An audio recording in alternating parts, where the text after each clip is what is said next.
Ang walang tigil na paghagulgol ng sanggol ay tila isang sirena na bumibiyak sa katahimikan ng mansyon. 3 oras na itong hindi tumitigil ang tunog na naglalakbay sa mga pasilyo na gawa sa marmol, umaakyat sa engrandeng hagdanan, nayari sa mahogani at kumakatok sa bawat sulok ng malawak na kabahayan. Ika-4 na beses nang pinunasan ni Lina Reyes ang parehong bahagi ng sahig. Sa edad na 24 ang kanyang mga kamay ay kapansin-pansin ng makalyo-tanda ng walang katapusang pagtatrabaho. Ngunit hindi ang pagod sa katawan ang kanyang ininda. Isang kakaibang pagkirot ang sumisikil sa kanyang dibdib, isang bigat na lalong bumibigat sa bawat pag-iyak ng sanggol sa itaas. Diyos ko, masasaktan na ang batang iyon sa kaiiyak bulong niya sa sarili, pilit na ibinabaling ang atensyon sa kumikinang na sahig. Sa silid sa ikalawang palapag, si Leo ay nasa kanyang kuna. Isang 2 buwang sanggol na ang muka ay pula at namamagana sa walang humpay na pagtangis. Ang kanyang mga labi ay tuyot at gumagawa siya ng mahihinang paggalaw. Gamit ang bibig, tila may hinahanap na hindi matagpuan. Ang hangin sa labas ay malakas dala ng bagyong kanina pa nagbabanta. Ang mga patak ng ulan ay malalaki at malalakas, humahambas sa mga salaming bintana na parang maliliit na batong ibinabato. Sa loob ng silid, ang bote ng gatas na nasa tabi ng kuna ay may amoy na maasim. Napanis na ito sa maalinsangang hangin ng hapon. Si Brenda, ang yaya na kinuha mula sa isang mamahaling ahensya, ay nagpaalam kaninang 4:00. Mag-aabiso raw siya sa security dahil sa papalakas na bagyo, ngunit ang totoo'y maaga siyang umuwi upang makipagkita sa kanyang nobyo. Para sa kanya ang pag-aalaga kay Leo ay isa lamang trabaho na may malaking sahod, hindi isang responsibilidad na nangangailangan ng puso. Sa ibaba sa kanyang opisina, si Marco de Leon ay nakakulong. Sa edad na 32, mayroon siyang mga maitim na bilog sa ilalim ng kanyang mga mata na hindi kayang itago kahit ng pinakamatapang na kape. Nagpapanggap siyang hindi naririnig ang iyak ng sarili niyang anak. Ang bahay na ito, na minsan ay naging pugad ng kaligayahan, ay isa na ngayong malaking museo ng mga alaala na pilit niyang tinatakasan. Sir Marco, sabi ng isang boses mula sa laptop, kailangan na po namin ang final decision ninyo para sa budget. Just proceed with what we discussed, sagot ni Marco. Ang boses ay pagod at walang emosyon. Automatiko ang kanyang mga salita, habang ang kanyang mga mata ay nakatuon sa isang larawan sa kanyang mesa, ang nakangiting mukha ni Isabel, ang kanyang yumaong asawa. 1 taon na ang nakalipas mula nang bawian ito ng buhay sa isang aksidente sa sasakyan, at mula noon, pakiramdam ni Marco ay kasama siyang namatay. Ang bawat sulok ng bahay, lalo na ang anak na iniwan nito, ay isang masakit na paalala ng nawala sa kanya. Samantala, ang pag-iyak ni Leo ay unti-unting humihina, nagiging parang isang hikbi na lamang, isang tunog na mas mapanganib. Hindi na ito makayanan ni Lina. Ang tunog na yon ay gumigising sa isang sugat sa kanyang puso na hindi pa naghihilom. Binitiwan niya ang basahan at tumakbo paakyat ng hagdan. Ang puso niya'y kumakaripas. Sana walang nangyaring masama, dasal niya habang tinatahak ang mga baitang. Ang pag-aalala niya ay hindi para sa isang ordinaryong bata lamang. Ang pag-aalala niya ay nagmumula sa isang karanasan na siya lamang ang nakakaalam. Nang buksan niya ang pinto ng silid, isang matinding takot ang bumalot sa kanya. Si Leo ay halos wala ng lakas sa kanyang kuna. Ang balat niya ay mainit at ang kanyang mga mata ay bahagyang nakapikit na lamang. Gumagawa pa rin siya ng maliliit na paggalaw, gamit ang bibig, tila naghahanap ng pagkain. Panginoon ko, bulong ni Lina. Mabilis niyang kinuha ang sanggol sa kanyang mga braso. Mainit ito, pinagpapawisan at malinaw na dehydrated. Shh, tahan na Leo. Nandito na ako. Inamoy niya ang bote ng gatas at napangiwi sa pagkasuklam. Panis na ito. Si Leo sa kanyang mga bisig ay patuloy na gumagawa ng mga kilos ng pagsusodesperado para sa anumang makakain. At sa sandaling iyon, isang bagay sa loob ni Lina ang sumabog. 6 na buwan pa lamang ang nakalipas mula nang mawala ang sarili niyang anak na si Ana dahil sa isang komplikasyon sa puso. Ngunit ang kanyang katawan sa isang malupit na paalala ng kalikasan ay patuloy pa ring gumagawa ng gatas. Ang makita si Leo sa ganitong kalagayan, naghihirap, nagugutom at nag-iisa, ay parang panunood sa isang bangungot na pinagdaanan na niya. Hindi niya kaya. Nang walang pag-iisip, nang walang pagkalkula sa kung ano ang tama o mali, umupo siya sa silyang tumba-tumba sa tabi ng bintana.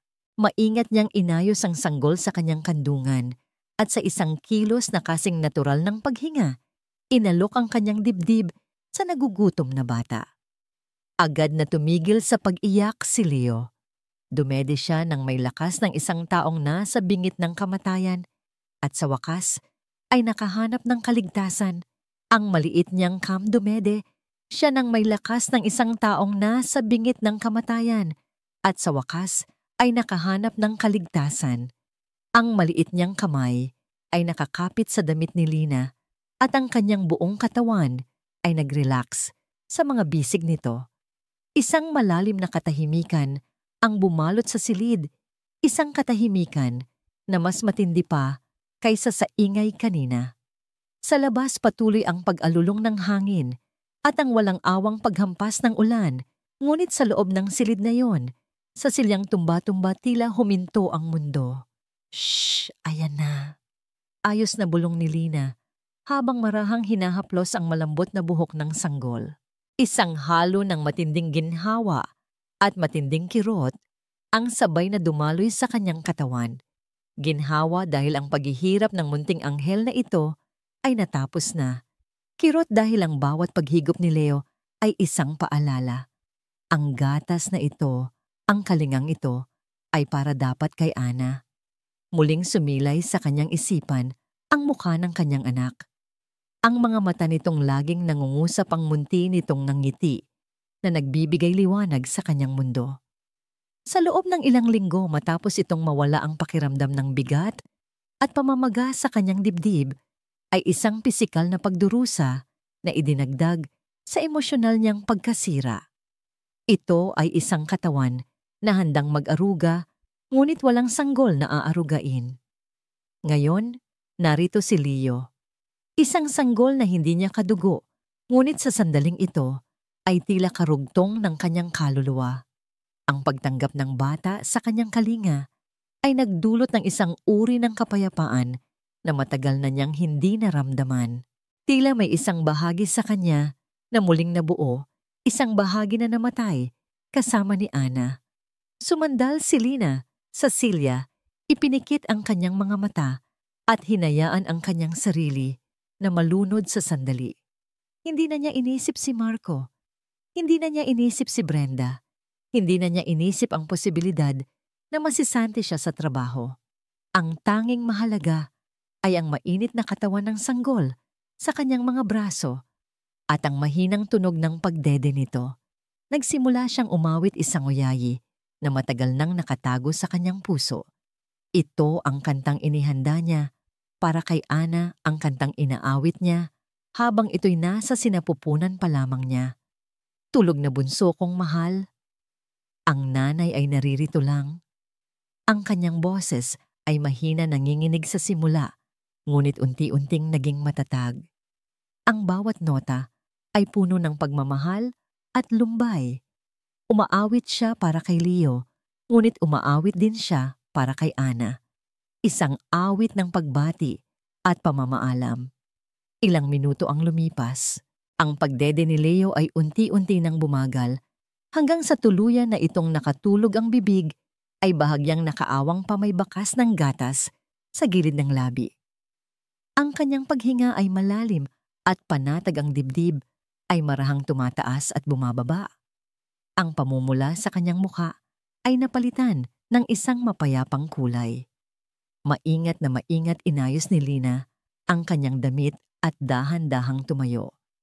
Dinala niya si Leo Pabalik sa kuna, ang bawat galaw ay puno ng pag-iingat na para bang naglalakad siya sa ibabaw ng babasaging salamin. Nang mailapag niya ang sanggol, kinumutan niya ito ng maayos. Tumayo siya roon, sa tabi ng kuna pinagmamasdan ang bata. Ngayon hindi na ito ang desperadong sanggol na sumisigaw sa gutom. Isa na itong anghel na mahimbing ang tulog. Isang kakaibang ngiti ang sumilay sa mga labi ni Lina. Sa kabila ng lahat, sa kabila ng panganib, alam niyang tama ang kanyang ginawa. Walang ina, walang sino mang may puso ang hahayaang magdusa ang isang bata ng ganoon. Doon lamang bumalik sa kanya ang realidad, ang takot. Paano niya ito ipapaliwanag kay Sir Marco? Anong sasabihin niya? Ang pag-aalala ay nagsimulang gumapang pabalik sa kanyang dibdib, pinapalitan ng panandaliang kapayapaan. Pinulot niya ang bote ng panis na gatas, determinado na itapon ito at linisin ang lahat ng ebidensya ng kapabayaan ni Brenda. Kailangan niyang protektahan hindi lang ang kanyang sarili, kundi pati na rin si Leo. Habang papihit na siya patungo sa pinto, isang biglaang pag-ulan ng kidlat ang nagpaliwanag sa buong silid na sinundan ng isang malakas na kulog na nagpayanig sa bahay. At sa katahimikang sumunod sa kulog, narinig niya ang isang tunog na nagpatigil sa kanyang paghinga, ang dahan-dahang pagpihit ng siradura ng pinto. Sa wakas, ay natapos din ang video conference. "We'll finalize this tomorrow, gentlemen." "Thank you," sabi ni Marco. Ang boses ay pagod at formal. Isinara niya ang kanyang laptop nang may kasamang buntong hininga. Doon lamang sa pagkawala ng mga boses mula sa ibang bansa niya, napansin ang isang bagay na hindi pangkaraniwan, katahimikan. Ang nakabibinging katahimikan na wala ang pag-iyak. Sa loob ng 3 oras ang paghagulgol ni Leo ay naging parang background music na ng kanyang hapon, isang tunog na pilit niyang isinasantabi, ngunit hindi kailanman tuluyang nawawala. Ngayon, ang biglaang pagtigil nito ay mas nakakabahala pa kaysa sa patuloy na pag-iyak. Isang malamig na kaba ang gumapang sa kanyang dibdib. Bakit tumigil? Okay lang ba? Si Leo. Napagod na ba ito? Sa kaiiyak o may mas masamang nangyari? Ang alaala ng kapabayaan sa ospital na kumitil sa buhay ni Isabel ay muling sumagi sa kanyang isipan, isang bangungot na ayaw niyang maulit. Mabilis siyang tumayo, ang pagod ay biglang napawi at napalitan ng pag-aalala. Tinahak niya ang mga pasilyo, ang bawat hakbang ay mabigat. Ang paghampas ng ulan sa labas ay tila sumasabay sa malakas na pintig ng kanyang puso. Nang marating niya ang hagdanan, halos takbuhin na niya ito paakyat. Nang nasa tapat na siya ng pinto ng silid ni Leo, huminto siya sandali.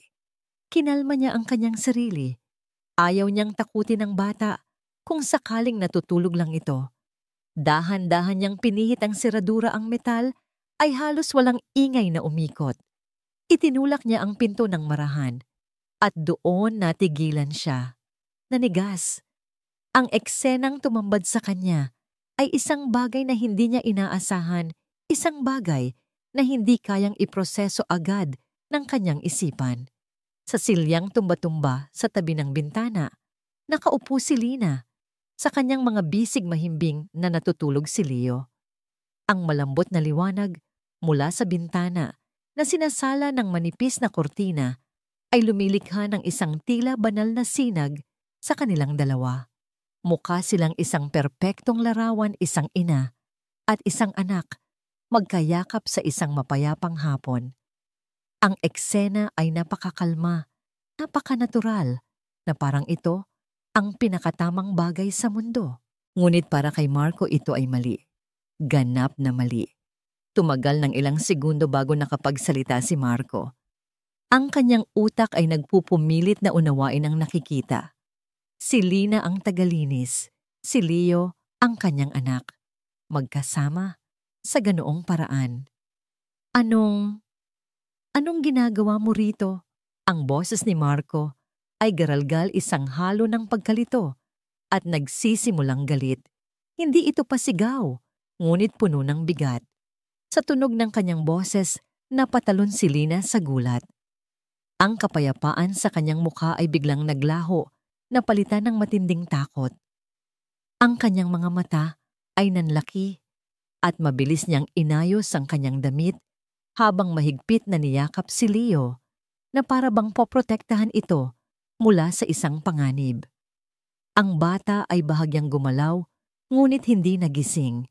"Sir, nandyan po pala kayo," na uutal niyang sabi.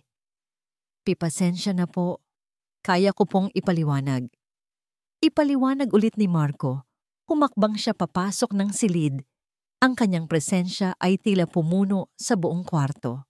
Ang kanyang mga mata ay matalim nagpapalipat-lipat ng tingin mula kay Lina patungo sa natutulog na bata. Ipaliwanag ang na pumasok ka sa kwarto ng anak ko, na binuhat mo siya ng walang pahintulot ko. Ano bang nangyayari dito?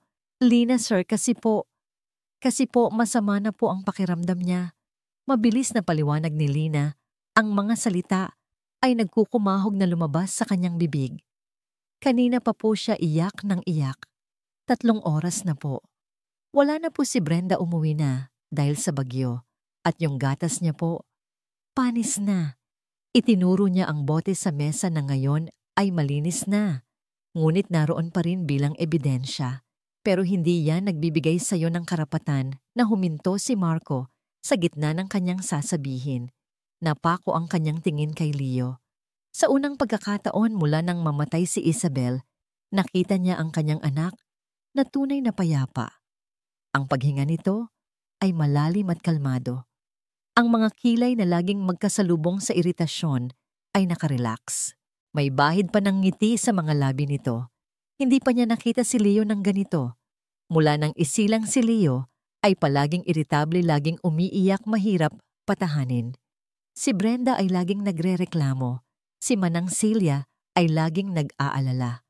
Maging siya, sa mga bihirang pagkakataon na sinusubukan niyang kargahin ang bata, ay sinasalubong lamang ng mas malakas na pag-iyak.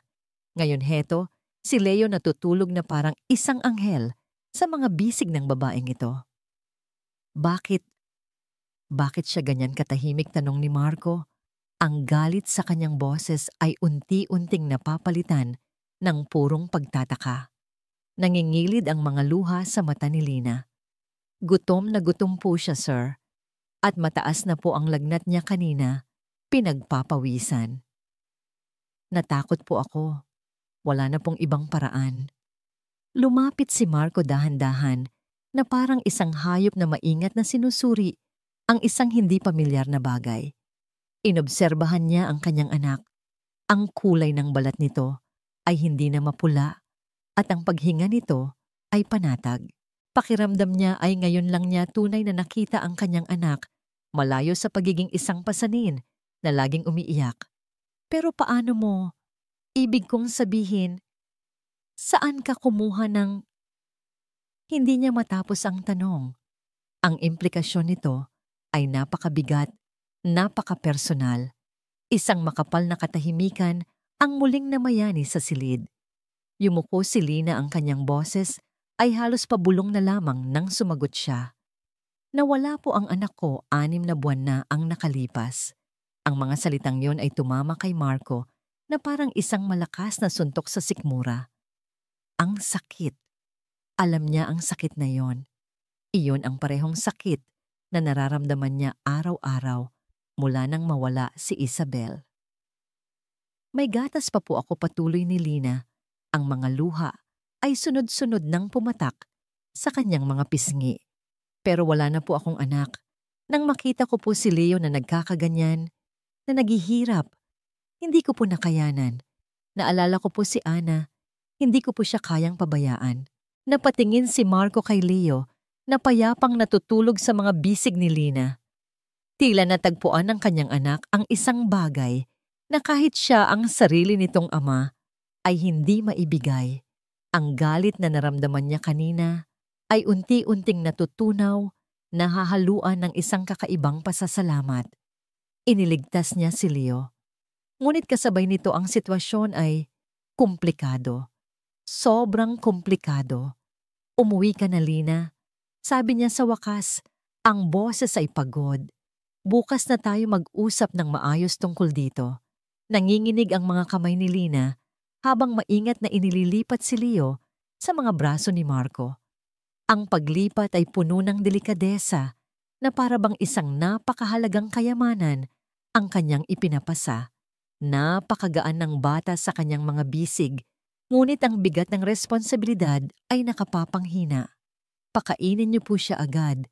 Pag nagising, sir, sabi ni Lina, ang boses ay basag. Huwag niyo po siyang hahayaang magutom ulit. Tumangulang si Marco, hindi makatingin ng diretso sa kanya. Umalis si Lina sa silid na nanginginig pa rin alam na ang ginawa niya ay maaaring magdulot ng malaking problema. Ngunit nang lumingon siya mula sa may pinto at nakita si Marco na nakatayo roon, hawak ang kanyang anak na sa wakas ay natutulog ng payapa. Wala siyang naramdamang pagsisisi. Naiwan si Marco na mag-isa sa silid, nakatitig sa mukha ng natutulog na si Leo. Sa loob ng ilang minuto, ang sakit ng pagkawala ni Isabel ay bahagyang nabawasan, napalitan ng isang bagong damdamin na hindi niya pa kayang pangalanan. Anong gagawin ko ngayon? Bulong niya sa katahimikan. Kinabukasan ng bagyo ay lumipas na nag-iwan ng mga basang kalsada at sariwang hangin. Ngunit sa loob ng mansyon ng mga De Leon, isang ibang uri ng unos ang nagsisimula pa lamang mamuo. 10:00 ng gabi nang sa wakas ay umuwi si Brenda, dala-dala ang ilang paper bag mula sa isang kilalang mall. Ang kwento tungkol sa pag-abiso sa security ay isang kasinungalingan. Ginugol niya ang buong hapon sa pamimili gamit ang kanyang sahod at pagkatapos ay nakipagsine sa kanyang nobyo. Para kay Brenda ang pag-aalaga kay Leo ay isang paraan para makapasok sa mundo ng mayayaman, isang trabaho na nagbibigay daan sa kanya na tamasahin ang mga luho ng mansyon nang hindi gaanong nagsisikap. Ang pagmamahal sa bata ay hindi kasama sa kontrata. Nadatnan niya si Marco sa opisina nito, nakatutok pa rin sa computer kahit halatang wala roon ang kanyang isip. Sa itaas si Leo ay mahimbing na natutulog sa kanyang kuna, isang bagay na matagal nang hindi nasasaksihan ni Brenda. Naku, himala, tumahan din siya, sabi niya sa isang tonong nagpapanggap na masaya. Itinaas ni Marco ang kanyang tingin, ang mga mata ay pagod at malalim. Si Lina ang nag-alaga sa kanya ngayong hapon. Mabuti naman, sagot ni Brenda, ngunit may kakaibang diin sa tono ni Marco na nagbigay sa kanya ng babala. Isang maliit na kaba ang nagsimulang tumubo sa kanyang dibdib. Kinagabihan, isang beses lang nagising si Leo. Uminom ito ng gatas mula sa bote nang walang anumang pagtutol at muling nakatulog. Para kay Brenda, nasanay sa mga gabing puno ng sigaw at pag-aalala, ito ay isang milagro. Ngunit ang milagrong ito ay nagdulot sa kanya ng takot. Kung kaya pala ni Lina napatahanin si Leo, ano pa ang silbi niya? Kinaumagahan, habang naliligo si Marco, sinadya ni Brenda na pumunta sa kusina upang kausapin si Manang Celia. Ang matandang kasambahay na may 55 taong gulang at pusong kasing lawak ng mundo ay naghahanda ng almusal. Manang Celia, simula ni Brenda sa isang boses na puno ng pagkukunwaring interes. May ginawa po bang kakaiba si Lina kahapon? Ang himbing po kasi ng tulog ni Baby Leo. Si Manang Celia na walang kamalay-malay sa masamang intensyon ay ngumiti. Naku, oo. Kawawa nga yung bata. Naawa talaga siya. Matagal siyang nagstay sa kwarto ng bata kahapon. Halos hindi na nga niya nagawa yung ibang trabaho niya. Naawa po, bakit naman? Hey naku, iha, hindi mo ba alam ang kawawang si Lina? Kamamatay lang ng anak niya 6 na buwan na ang nakakaraan. Tapos pagkatapos noon, iniwan pa siya ng walang kwentang asawa. Kasalanan pa raw niya, kwento ni Manang Celia, puno ng simpatya.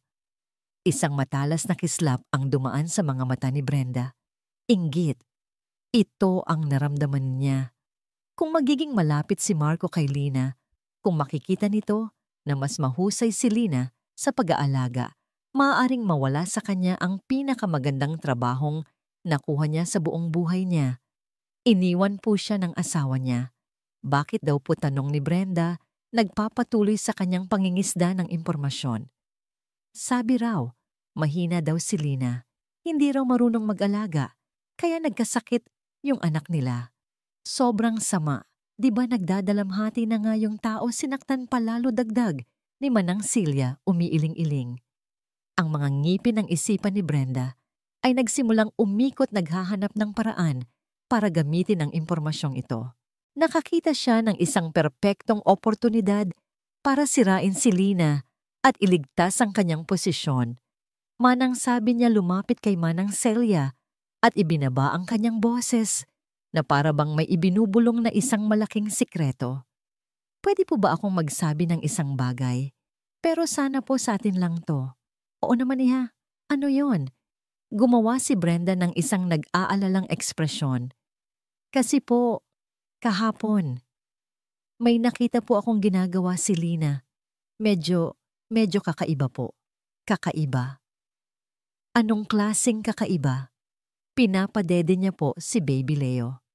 Nanlaki ang mga mata ni Manang Silya. Ano paano? Mula po sa dibdib niya mismo. Nakita ko po, Manang, bago po ako umalis kahapon. Isang purong kasinungalingan, ngunit sinabi niya ito nang may buong kumpiyansa. May gatas pa po pala siya. At ang kilos niya parang siya na ang nanay ng bata. Kahit noong nakaraang linggo, napansin ko pagkatapos niyang maglinis, ilang oras siyang nakatitig lang kay Leo habang natutulog.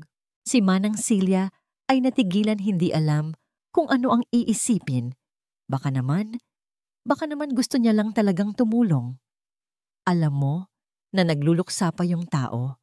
Iyon na nga po, Manang, sabi ni Brenda, itinatanim ang huling binhi ng lason. Ang babaeng nawalan ng anak nagiging, alam na yun na, medyo wala sa sarili. Baka maging obsessed siya.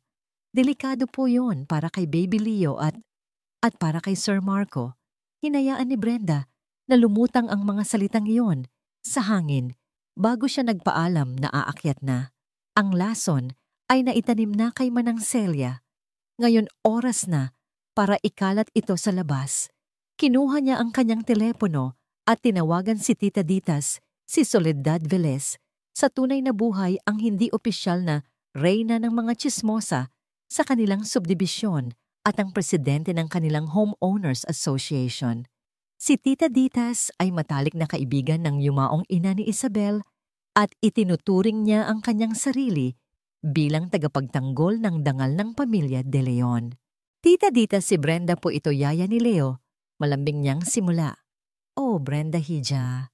Napatawag ka, tita. Pasensya na po sa abala. Pero kailangan ko po kayong makausap tungkol kay Sir Marco. Nag-aalala po kasi ako sa kanya.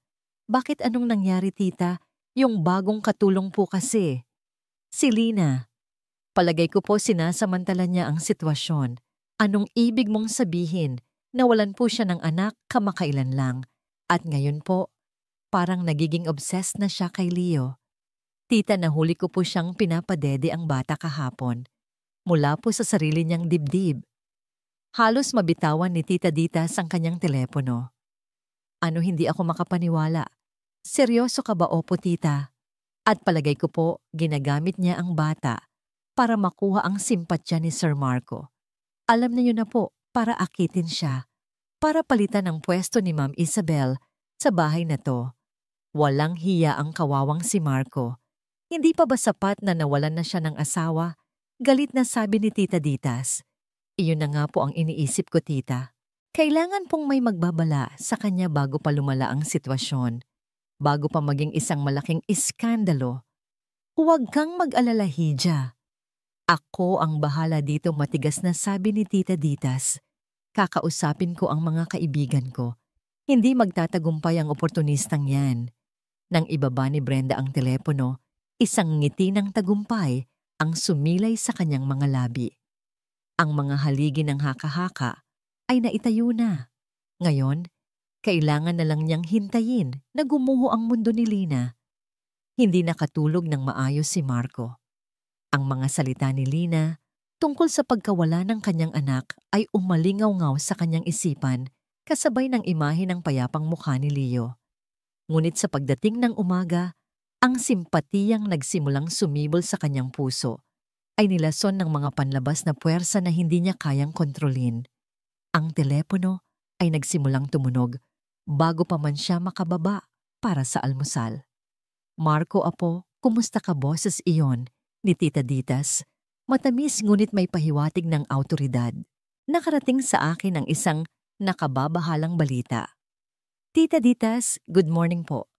"Anong balita po?" pagod niyang tanong habang kinukusot ang kanyang mga mata. "Tungkol sa bago mong katulong." "Narinig ko ang ginawa niya kahapon. Marco, hindi ito tama. Kailangan mong isipin ang reputasyon ng pamilya ninyo." Ang alaala ni Isabel. Bago pa man makasagot si Marco, isa pang tawag ang pumasok. Si Teresa, ang matalik na kaibigan ng kanyang yumaong asawa. "Marco, I'm so sorry to call this early pero narinig ko ang nangyari. You have to be careful. Women like that, they can be manipulative. Lalo na't grieving ka pa. You're vulnerable." Ang bawat tawag ay parang isang patak ng lason na dahan-dahang pumapatay sa kanyang sariling paghuhusga. Ang mga taong ito, mga kaibigan ng pamilya, mga taong nakasama niya sa kanyang pagluluksa, ay iisa ang sinasabi. At sa kaibuturan ng kanyang isipan, isang takot ang nagsimulang mamuo. Paano kung tama as sila? Paano kung ang kabaitang nakita niya kay Lina ay isang pagkukunwari lamang? Nang bumaba siya para mag-almusal, ang puso niya'y halos huminto. Sa sahig ng sala, nakaupo si Lina, karga-karga si Leo. Hindi sila naglalaro, tahimik lang silang magkasama. Umaawit si Lina ng isang mahinang oyayi habang marahang tinatapik ang likod ng bata. Si Leo naman, nagising ay nakatingin sa mukha ni Lina. Ang mga munti niyang kamay ay nakahawak sa kwelyo ng damit nito. Isang ngiti ang nakapinta sa kanyang mga labi. Isang tunay masayang ngiti na ngayon lang nakita ni Marco. "Good morning po, Sir," bati ni Lina. Ang boses ay mahinahon nang mapansin siya nito. "Good morning," sagot ni Marco, ngunit ang boses niya ay walang buhay. Umupo siya sa hapagkainan, pilit na kumakain habang pinagmamasdan sila mula sa malayo. Ang eksena ay dapat sanang nagdulot ng kapayapaan, ngunit dahil sa mga tawag kanina, nagdulot ito ng pagdududa. Nakita niya kung paano hindi inaalis ni Leo ang tingin kay Lina. Kung paano nang subukang abutin ni Manang Celia, ang bata, umiling ito at mas lalong kumapit kay Lina. "Ang lapit na sayo ng anak ko," komento ni Marco pilit na pinipigilan ang pait sa kanyang boses. "Mabait po kasi si Leo," sagot ni Lina, hinalikan ang noo ng bata. Isang matinding kirot ang naramdaman ni Marco sa kanyang dibdib. Isang kirot na dulot ng inggit. Hindi pa niya kailanman nagawang pangitiin ang sarili niyang anak ng ganoon. Ngunit muling tumunog ang telepono. At isa pa, at isa pa. Ang bawat pagring ay nagpapabigat sa tensyon sa loob ng mansyon. Ang bawat pag-uusap ay nagpapalakas sa mga boses ng pagdududa sa kanyang isipan. Bandang tanghali, hindi na niya nakayanan. Dumating si Tita Ditas, hindi na tumawag, kundi personal, nang kumatok sa kanyang pinto. Ang kanyang mukha ay seryoso, ang kanyang mga mata ay puno ng pag-aalala na tila isang pambabalot sa matigas na paghuhusga. "Marco, apo, kailangan nating mag-usap," sabi niya dumiretso sa sala na para bang pag-aari niya ang lugar. Doon sa harap ng nag-aalalang si Manang Celia at nang nagmamasid na si Brenda, sinimulan ni Tita Ditas ang kanyang litanya. "Hindi ito tungkol sa'yo o sa kanya. Ito ay tungkol sa bata, tungkol kay Leo, at tungkol sa alaala ni Isabel. Ano na lang ang sasabihin ng mga tao na ipinagkatiwala mo ang iyong anak sa isang babaeng hindi matatag ang isipan, isang babaeng maaaring maging mapanganib. Ang bawat salita ay isang dagok. Ang salitang mapanganib ay tumatak sa kanyang isipan.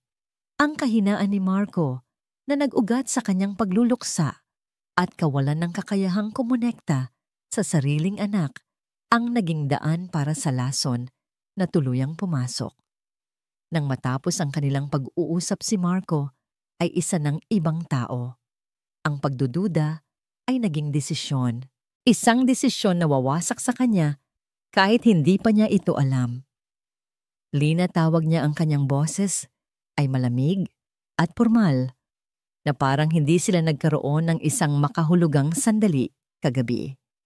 Sa opisina ko. Ngayon na, naramdaman agad ni Lina ang pagbabago. Ang init ng pag-asa na naramdaman niya kaninang umaga ay biglang nilamon ng isang nagyeyelong takot. Dahan-dahan niyang ibinigay si Leo kay Manang Celia na tumanggap sa bata nang may nag-aalalang tingin. Sa loob ng opisina, tumayo si Marco sa likod ng kanyang malaking mesa, ginagamit ito bilang isang harang sa pagitan nila. Si Lina ay umupo sa dulo ng silya, ang kanyang puso ay kumakaripas na. "Sir, may nagawa po ba akong mali?" Hindi siya kayang tignan ni Marco sa mata. "Lina, tungkol sa nangyari kagabi. Sa ginawa mo kay Leo. Kung nagkamali po ako, patawarin niyo po ako. Gusto ko lang po talagang tumulong.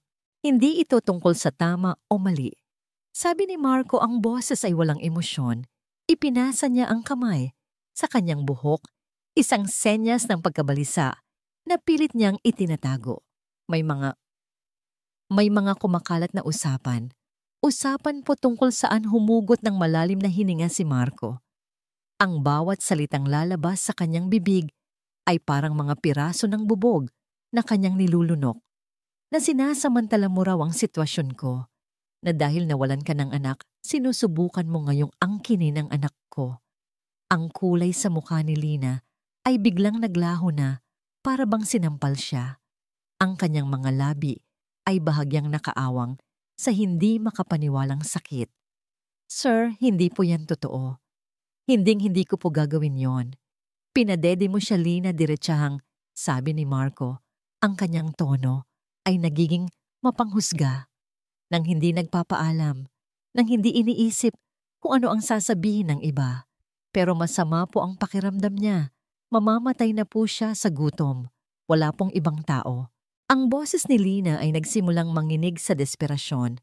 Tumayo si Marco at nagsimulang maglakad-lakad sa loob ng opisina na para bang hindi siya mapakali. Nakikipaglaban siya sa kanyang sarili, ngunit ang bigat ng panlabas na puwersa ay masyadong malakas. Iniisip ng mga tao na inaakit mo ako, na gusto mong nakawin ang pamilya ko. Isang kasinungalingan po yan, bulalas ni Lina. Tumayo na rin siya, ang kanyang mga kamay ay nakakuyom. "Alam na niyo po sa sarili niyo na kasinungalingan yan." Alam ko ba, huminto si Marco, at sa wakas ay tumingin sa kanya, ngunit ang kanyang mga mata ay malamig at walang anumang bakas ng simpatiya. "Nawalan ka ng anak. Pagkatapos ay bigla kang lilitaw dito, kikilos, na parang ikaw ang ina ni Leo. Ilang oras mo siyang tinititigan habang natutulog. Kinakantahan mo siya, nilalaro mo siya, na para bang sayo siya. Dahil gusto niya po ako," sigaw ni Lina. Ang mga luha ay nagsisimula ng bumagsak dahil masaya siya pagkasama niya ako, at iyan ang problema. "Lina," sabi ni Marco, ang kanyang boses ay bumaba sa isang mapanganib na bulong. "Masyado na siyang nagiging malapit sa'yo." Isang sandaling katahimikan. "Masama po ba yon?" tanong ni Lina. Ang boses ay basag na. Ang totoo, hindi. Hindi masama. Ngunit hindi niya kayang sabihin iyon. Ang pride niya, ang takot niya, ang impluwensya ng iba, lahat ay humadlang sa kanya. Tumingin siya sa malayo sa bintana, kung saan nagsisimula na namang pumatak ang ambon. "Tanggal ka na sa trabaho." Ang katahimikang sumunod ay napakabigat, na parang sinipsip nito ang lahat ng hangin sa silid. Ang tanging maririnig ay ang mahinang pag-iyak ni Lina at ang pagpatak ng ulan sa labas. "Pakiusap, huwag po ninyong gawin to," pagmamakaawa niya. "Desidido na ako, at huwag ka nang umasa ng reference mula sa akin." Ang huling pangungusap ay Idinagdag niya na parang isang huling patalim. Sir, nagmamakaawa po ako. Wala po akong ibang pupuntahan. Ang kanyang boses ay puno ng takot. Wala siyang pamilya. Ang maliit na ipon niya ay naubos na sa pagpapalibing kay Ana at sa pagbabayad ng utang na iniwan ng kanyang asawa. Tumalikod si Marco. Hindi niya kayang tignan ang desperasyon sa mga mata ni Lina. Ang makita ito ay nangangahulugang aminin na siya ay nagkakamali. Kunin mo na ang mga gamit mo at umalis ka na. Pwede ko po bang yakapin si Leo sa huling pagkakataon? Mas mabuti kung umalis ka na agad. Lumabas si Lina sa opisina na parang isang multo ang kanyang mga paa ay nanginginig. Nadatnan siya ni Manang Celia sa kusina, humahagulgol habang isinisilid ang kanyang iilang gamit sa isang lumang plastic bag. Hija, anong nangyari? Tanong ng matanda. Ang mukha ay puno ng pag-aalala. Pinatalsik niya po ako. Manang Celia, sagot ni Lina sa gitna ng kanyang mga hikbi. Sabi niya, sinasamantala ko raw po ang sitwasyon. Anong kalokohan? Yan, ikaw ang nagligtas sa batang yon. Wala na pong magagawa, Manang. Kailangan ko na pong umalis. Sa labas ang ambon ay lumakas at naging isang malakas na ulan. Isa sa mga ulang bigla na lang bumubuhos at babasain ka hanggang buto. Sa loob lang ng ilang segundo tumingin si Lina sa bintana at nakita ang bagsik ng panahon, ngunit wala siyang pagpipilian. Mula sa bintana ng kanyang opisina, pinanood siya ni Marco. Lumabas siya ng pinto, dahan-dahang naglalakad sa ilalim ng ulan, hawak ang isang plastic bag. Ang kanyang manipis na damit ay agad na nabasa at dumikit sa kanyang katawan. Sa isang sandali, halos tumakbo si Marco para habulin siya. Ang imahe ni Lina na nag-iisa sa gitna ng ulan ay tumutusok sa kanyang puso. Ngunit muling tumunog ang kanyang telepono. Si Tita Ditas. Marco, nalaman kong ginawa mo na ang tama. Iyan ang pinakamabuti para kay Leo, sabi ng boses sa kabilang linya, puno ng pagbati. Ibinaba ni Marco ang telepono. Tumingin siya sa labas, ngunit wala na si Lina. Lumiko na ito sa kanto nilamon na ng ulan at ng kulay abong hapon, at sa itaas sa silid ng mga bata, nagsimulang umiyak si Leo. Ang unang pinto na tinangka ni Lina, nakatukin, ay ang sa katabing bahay ng mansyon ni Marco. Hindi pa man niya natatapos ang kanyang sasabihin, isinara na ng kasambahay ang gate. Walang bakante dito. Sa ikalawang bahay, isang matandang ginang ang nakinig sa kanya. May karanasan po ako sa paglilinis, pagluluto, pag-aalaga ng bata. May reference ka ba mula sa huli mong pinasukan? Tanong ng ginang. Opo, meron po, sagot ni Lina na may kaunting pag-asa. Tinawagan ng ginang ang numero ni Marco sa harap mismo ni Lina. Nakita ni Lina ang pangalan niya sa screen ng telepono ng babae. Tumingin si Marco sa kanyang telepono na nagri-ring. Nakita niya ang pangalan ng kanyang kapitbahay. Hindi niya ito sinagot. Pasensya na, Hija. Hindi siya sumasagot. Kung walang reference, hindi ako pwedeng sumugal, sabi ng ginang na may halong awa. Sa ikatlo, ikaapat at ikalimang bahay, pareho ang kwento. Palaging pareho ang tanong. May reference ka ba? Sa pagtatapos ng unang araw, may pag-asa pa si Lina. Sa ikalawang araw, nagsimula na ang desperasyon. Sa ikatlong araw, naubos na ang kanyang pera. Pumunta siya sa munting kwartong inuupahan niya sa Las Piñas. Ang pinto ay may padlock na. May nakasulat na papel, 2 buwan nang hindi nagbabayad. Huwag nang kulitin. Nakiusap siya sa may-ari ng paupahan. Aling Nena, bigyan niyo po ako ng 1 linggo. Makakabayad din po ako. Umiling si Aling Nena. Lina, alam mo namang kailangan ko rin ng pera. May bago nang uupa dyan bukas. Umalis si Lina sa lugar na yon, dala-dala ang isang supot mula sa grocery.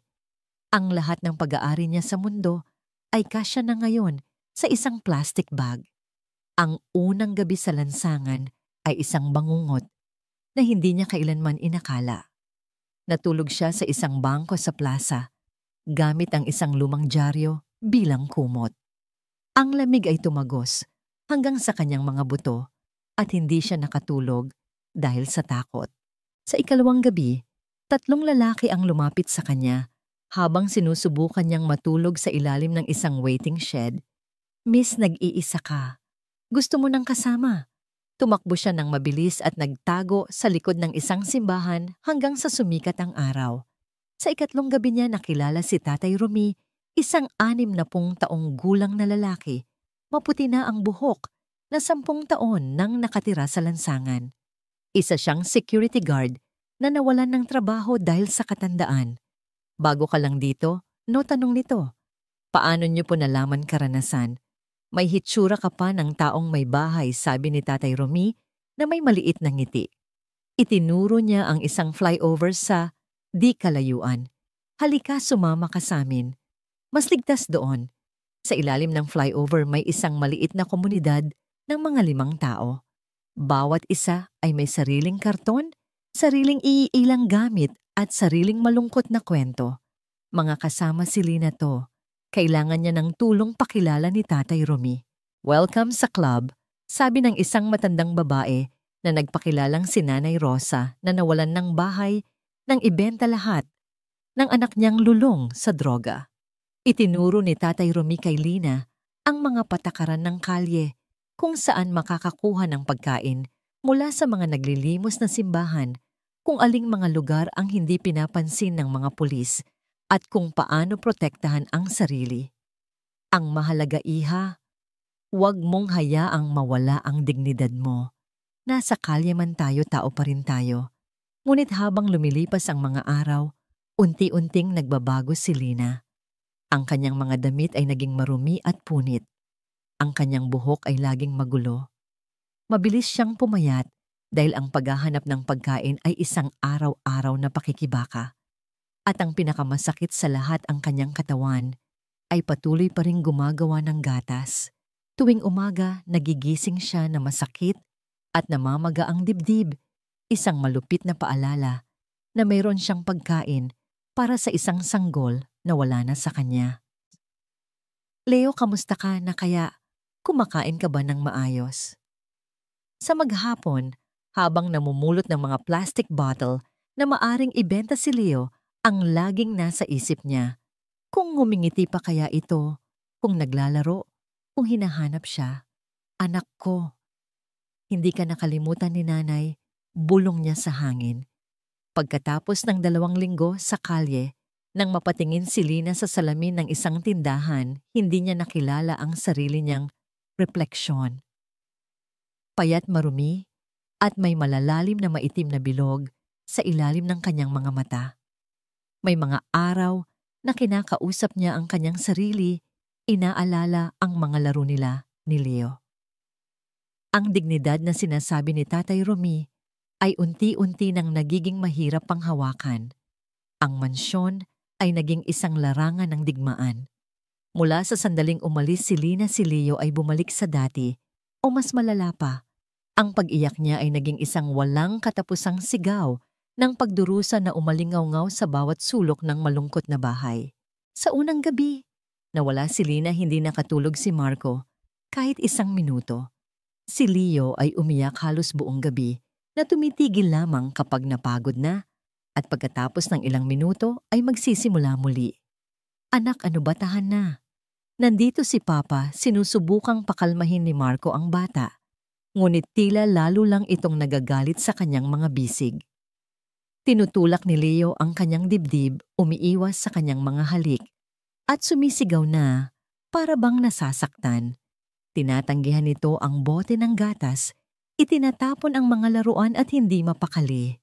Kapag sa wakas ay nakatulog ito, magigising ito makalipas ang ilang minuto, sumisigaw na tila nagising mula sa isang masamang panaginip.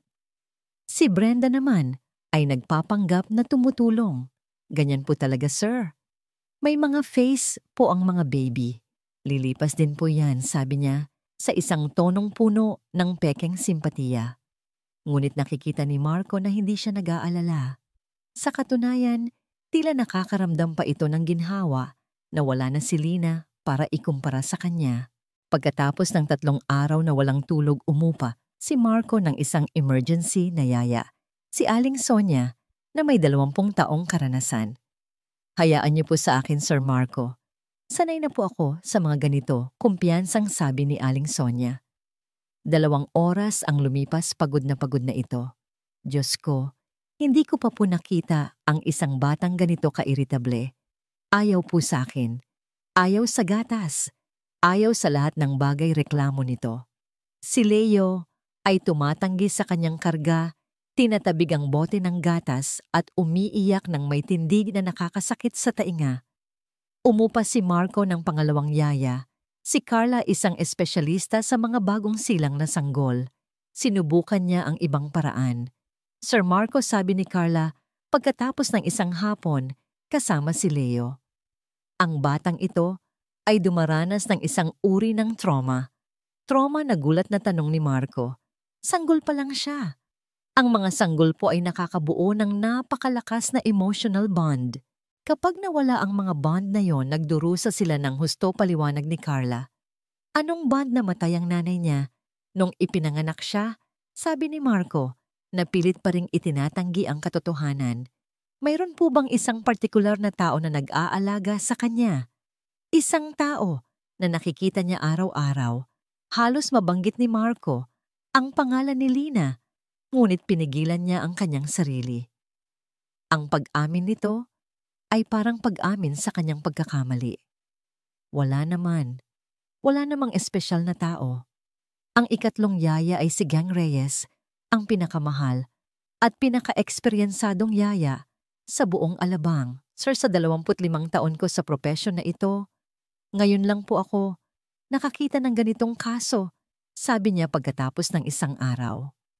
Si Leo ay kitang-kita na bumabagsak ang timbang, halos hindi dumedekulang sa tulog at palaging iritado. Desperado na si Marco. Dinala niya si Leo sa pediatrician nito, si Dr. Santos. Matapos ang masusing pagsusuri, naging seryoso ang mukha ng doktor. Sir Marco, sa pisikal wala siyang sakit. Walang impeksyon, walang anumang problema sa organ. Ngunit may isang bagay na labis na gumugulo sa batang ito. Doktor, hindi po siya tumitigil sa pag-iyak. Ganito po nagpapahayag ng emotional trauma ang mga sanggol, paliwanag ni Dr. Santos. He is rejecting care. Tinatanggihan niya ang mga bagong ugnayan. Ano po ba ang pwedeng gawin? Nagkaroon po ba ng malaking pagbabago sa kanyang routine kamakailan? Nagatubili si Mark. Ang pagsasabi ng totoo ay masakit. Well, nagpalit kami ng yaya at tinanggal namin sa trabaho ang isang katulong na minsan ay tumutulong sa kanya. May isinulat si Dr. Santos sa kanyang notepad. Ang katulong na ito, malapit po ba siya sa bata?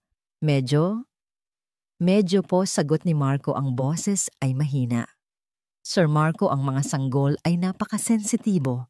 Kung ang taong iyon ay nakabuo ng isang matibay na ugnayan sa inyong anak, isang primary attachment figure, ang biglaang pagkawala niya ay maaaring maging sanhi ng matinding stress at depresyon. Hindi hinayaan ni Marco na tapusin ng doktor ang kanyang sasabihin. Doktor, ang mahalaga ay gumaling siya. Ngunit sa loob-loob niya, isang napakalaking pagdududa ang nagsisimulang lumaki. Ang mga gabi ay naging isang bangungot. Si Marco ay naglalakad sa buong bahay na parang isang zombie, sinusubukang patahanin si Leo na walang tigil sa pag-iyak. Sinubukan ni Manang Celia na tumulong. Sir Marco, mula po noong umalis si Lina. Manangayo kong pag-usapan yan. Pero sir, nagbago po talaga ang bata. Celia, huwag kang makialam dito, sigaw niya, isang bagay na hindi pa niya nagawa dati. Pagkatapos ng isa pang linggo ng impyerno, naging diretsahan na si Dr. Santos. Sir Marco, kailangan na nating i-admit ang bata. I-admit sa ospital, oo. Siya ay nagiging dehydrated at mapanganib na ang ibinabagsak ng kanyang timbang. Kailangan niya ng pangangalagang medikal sa ospital. Tumingin si Marco kay Leo, payat at lupaypay sa kanyang mga bisig. At naramdaman niya ang isang takot na hindi niya naramdaman mula nang mamatay si Isabel. Doktor, pwede ba siyang mamatay? Gagawin natin ang lahat ng posible, sabi ng doktor, ngunit ang kanyang mga mata ay seryoso. Ngunit Sir Marco, ang mga bata ay maaaring manghina at mamatay dahil din sa mga emosyonal na dahilan. Ang tawag dito ay failure to thrive. Nang umuwi si Marco pagkatapos iwan si Leo sa ospital, ang mansyon ay nakakabinging tahimik. Sa unang pagkakataon, sa loob ng ilang linggo, walang iyak ng sanggol na umaalingaw-ngaw sa mga pasilyo. At sa katahimikang yon sa wakas, ay inamin niya sa kanyang sarili. Maaring nagawa niya ang pinakamalaking pagkakamali sa kanyang buong buhay. Hindi siya makapagtrabaho ng maayos habang nasa ospital si Leo. 3 beses sa isang araw siyang bumibisita, ngunit si Leo ay nananatiling walang gana, tinatanggihan ng bote ng gatas, at patuloy na bumabagsak ang timbang. Isang hapon pag-uwi niya, nakita niya si Brenda sa hardin sa likod bahay. May kausap itong isang lalaking hindi niya kilala. Mayroong isang kahon sa pagitan nila. Itong isang mahal to. Imported. Mga 5,000 siguro isang lata. Narinig niyang sabi ni Brenda. Dahan-dahan siyang lumapit sa bintana at ang nakita niya ay nagpatigil sa kanyang paghinga. Ibinibenta ni Brenda ang mga mamahaling gatas ni Leo sa lalaki. Bumaba siya ng hagdanan na parang kidlat, ang dugo ay kumukulo sa kanyang mga ugat. Dumiretso siya sa hardin. Brenda, anong ginagawa mo? Halos mabitawan ni Brenda ang kahon. Ay sir, nakakagulat naman po kayo, ibinibenta mo ang mga gamit ng anak ko, sigaw niya. Ang lalaking bumibili na hindi alam na si Marco ang ama ay nagsalita. Lagi naman siyang nagbebenta dito ng mga gamot at gatas ng baby. Binebenta ko ulit sa maliit naming butika. Sumabog sa galit si Marco. Hinarap niya si Brenda. Gaano mo nakatagal ginagawa to, sir? Kaya ko pong ipaliwanag na tatarantang, sabi ni Brenda. May sakit po kasi ang nanay ko. Huwag mo akong lokohin. Saan ka nagpupunta kapag mag-isa lang si Leo na umiiyak? Sa sobrang pressure, sinubukan ni Brenda na ibaling ang sisi sa iba. Sir, kung hindi lang po kasi nakialam yung pesteng katulong na yon. Nakialam. Paano siya nakialam, giit ni Marco? Natanto ni Brenda na nadulas siya, ngunit hindi na siya bibitawan ni Marco. Magsalita ka, paano siya nakialam? At doon bumigay si Brenda. Humagulgol siya. Ako po ang nag-imbento ng lahat. Nagsinungaling po ako tungkol sa kanya. Tumahimik si Marco, ang kanyang paghinga ay mabigat. Ang buong mundo niya ay tila gumuho. Nagsinungaling ka. Nagseselos po ako, umamin si Brenda. Mas mahusay po siyang mag-alaga kay Leo kaysa sa akin. Lumapit si Marco. Ang kanyang boses ay mapanganib na mahina. May ginawa bang masama si Lina? Kay Leo umiling. Si Brenda, nanginginig. Hindi po. Iniligtas niya po si Leo nung araw na yon. Mataas na po ang lagnat ng bata. Maaari po siyang namatay.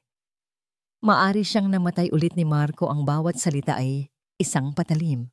Opo. Kung hindi po dahil sa kanya, namatay na po sana si Leo. Naramdaman ni Marco na para siyang sinuntok sa sikmura. Ang hangin ay nawala sa kanyang mga baga at nag-imbento ka na sinasamantala niya ako. Natakot po akong mawalan ng trabaho. Mas magaling po siya sa akin. Lumayas ka sa bahay ko, sabi ni Marco. Ang boses ay kalmado, ngunit puno ng nakamamatay na galit. Lumayas ka ngayon din, na. Naiwan si Marco na mag-isa sa hardin matapos palayasin si Brenda. Ang katotohanan ay parang isang malaking bato na dumagan sa kanyang dibdib. Nawalan siya ng sariling anak, pero iniligtas pa rin niya ang anak ko. Tumingin siya sa kanyang mga kamay at itinapon ko siya sa lansangan na parang basura. Ang bigat ng kanyang kasalanan ay halos magpabagsak sa kanya. Pumasok si Marco sa loob ng bahay, ang kanyang mga hakbang ay mabigat, ang kanyang isipan ay gulong-gulo. Ang bawat sulok ng mansyon ay tila sumisigaw ng kanyang pagkakamali. Ang katahimikan na dati niyang hinahanap-hanap ay isa na ngayong nakabibinging akusasyon. Ang unang ginawa niya ay tawagan si Manang Celia na nasa probinsya para sa isang biglaang family emergency. Manang pasensya na sa abala, sabi niya, ang boses ay basag. Alam niyo po ba kung saan maaaring matagpuan si Lina isang sandaling katahimikan sa kabilang linya? Sir Marco, sinubukan ko pong tawagan yung mga numerong ibinigay niya. Walang sumasagot. Tinanong ko rin yung mga kaibigan niyang nagtatrabaho din sa subdibisyon. Walang nakakaalam kung nasaan siya, sir. Ang pamilya niya, wala ba siyang kamag-anak? Desperadong tanong ni Marco. Bumuntong hininga si Manang Celia. Wala po, sir. Ulila na po siya. At yung asawa niya, yung walang kwentang yon ang nagtaboy sa kanya matapos mamatay ang anak nila. Siya lang po mag-isa sa buhay. Nang ibaba ni Marco ang telepono, naramdaman niya ang bigat ng sitwasyon. Si Lina ay nag-iisa sa malawak na syudad, walang pamilya, walang pera, at walang matutuluyan. At lahat ng iyon ay dahil sa kanya. Bumalik siya sa ospital. Ang balita mula kay Dr. Santos ay lalong nagpabigat sa kanyang dibdib. Sir Marco, ang bata ay hindi tumutugon sa anumang treatment. Sa pisikal, wala kaming makitang mali, ngunit siya ay nanghihina. Para siyang sumusuko na. Doktor, meron bang anumang bagay na maaaring makatulong? Tumingin ng diretso si Dr. Santos sa kanyang mga mata. Sir Marco, magiging prangka na ako sa inyo. Ang mga bata ay maaaring mamatay sa kalungkutan. Kailangan niya ng isang bagay o isang tao na magbibigay sa kanya ng dahilan para mabuhay. Alam ni Marco kung ano o sino ang isang tao na yon. Palagi niya itong alam, pilit niya lang itinatanggi. Doktor, kung dadalhin ko po dito ang isang partikular na tao. Kung ito ay isang taong may malakas na ugnayan sa bata. Sabi ng doktor, ito ang pinakamagandang pag-asa natin. Lumabas si Marco sa ospital na may iisang misyon, hanapin si Lina bago pa mahuli ang lahat. Ngunit saan siya magsisimula? Sa isang syudad na may 12 milyong tao, nagsimula siya sa mga halatang lugar. Binalikan niya ang lumang address ni Lina sa Las Piñas. Ang maliit na apartment building ay ginigiba na. Naku, yung babaeng nakatira dyan, sir. Matagal nang nawala, sabi ng isang construction worker na nagkakape sa tabi. Mga 3 linggo na siguro. Umalis lang dala-dala ang isang plastic bag. Hindi na bumalik. Pumunta siya sa mga employment agency, mga pampublikong ospital, mga presinto ng pulis. Nagpakita siya ng larawan ni Lina na nakuha niya mula sa CCTV footage ng mansyon. Palaging pareho ang sagot. Pasensya na, sir. Walang ganyang pangalan sa record namin. Sa ikalawang araw, pinalawak niya ang kanyang paghahanap. Mga shelter para sa mga walang tirahan, mga simbahan na namimigay ng pagkain, mga community center. Isang batang babae po, mga 24 anyos, kulay kape ang buhok. Nawala ng trabaho? Kamakailan paliwanag niya sa isang volunteer sa isang soup kitchen. Anak, libo-libo ang dumadaan dito. Sagot ng matandang volunteer na may awa sa kanyang mga mata. Mahirap tandaan ang lahat. Napansin ni Marco na hindi na siya si Marco de Leon, ang matagumpay na negosyante. Sa mga lugar na ito, isa lang siyang desperadong lalaki na naghahanap ng isang nawawalang tao. Ang kanyang mamahaling damit at kotse ay tila walang saysay. Sa ikatlong araw, sa sobrang desperasyon, ginawa niya ang isang bagay na hindi niya kailanman inakala. Pumunta siya sa mga lugar kung saan nagtitipon ang mga taong nakatira sa lansangan, sa ilalim ng mga tulay, sa mga parke, sa mga gilid ng kalsada. Pakiusap po, may kilala po ba kayong babae na nagngangalang Lina? Ang reaksyon ay palaging pareho, pagdududa at kawalan ng tiwala. Sino ka? Pulis ka ba? Tanong ng isang lalaki. Bakit mo siya hinahanap? Sabi ng isa pa. Natanto ni Marco na kailangan niyang baguhin ang kanyang paraan. Sa ika-4 na araw, pagod na siya. Halos hindi siya natutulog, halos hindi kumakain. Ang kanyang balbas ay nagsisimula ng tumubo. Doon nagpasya siyang gawin ng isang bagay na dapat ay ginawa na niya noon pa. Umupo siya sa harap ng kanyang computer at nagsimulang magsulat. Hindi ito isang business proposal o isang email. Ito ay isang pag-amin, isang pampublikong pag-amin. Sa lahat ng nakakakilala kay Lina Reyes, simula niya sa isang post sa Facebook. Ako si Marco De Leon. 3 linggo na ang nakalipas, ginawa ko ang pinakamalaking pagkakamali sa aking buhay. Isinalaysay niya ang lahat. Ang pagkawala ng anak ni Lina, ang pagligtas nito kay Leo, ang mga kasinungalingan ni Brenda, ang impluwensya ng mga chismis, ang malupit niyang pagpapatalsik sa kanya. At ngayon, ang kritikal na kalagayan ng kanyang anak sa ospital. Si Lina ay biktima hindi ng kasalanan, kundi ng aking kahinaan at ng maling paghuhusga ng lipunan. Ngayon ang anak ko, si Leo, ay maaaring mamatay dahil sa kalungkutan. Hinahanap ko si Lina, hindi para sa akin, kundi para iligtas ang buhay ng aking anak. Kung sino man ang nakakaalam kung nasaan siya, pakiusap, makipag-ugnayan kayo sa akin. Nagmamakaawa ako. Ipinost niya ito, kasama ang pinakamalinaw na larawan ni Lina na nakuha niya mula sa CCTV. Ang post ay sumabog. Sa loob ng ilang oras, libo-libo na ang shares.